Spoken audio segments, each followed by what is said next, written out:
हे end of the month कसा जाणार आहे त्याच्यासाठी. 4 ऑफ कप्स. काही जणांच्या आयुष्यात कोणीच नाहीये, ना बॉयफ्रेंड आहे, काही नाहीये, या कोणी होता तर तो निघून गेला असेल, रागवला असेल, या काहीतरी तुमच्यामध्ये आर्ग्युमेंट झाले असतील, तर थोडंसं डिप्रेसिव्ह हा जुलै महिना एंड ऑफ द असणार आहे. पण पूर्ण डिप्रेसिव्ह होण्याची गरज नाही, कारण बघा इथे होली ग्रेलचा एक कप पण दिसतोय.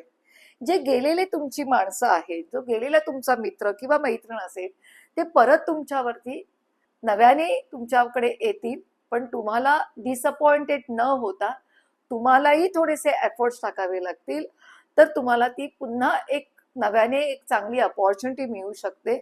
तर स्वतः डिसअपॉइंटेड न होता जे तुमच्यावरती रागवून गेलेले आहेत, काहीतरी काही ना प्रॉब्लेम झालेले आहेत, तर एफर्ट्स टाका, ते पुन्हा तुमच्याकडे येतील.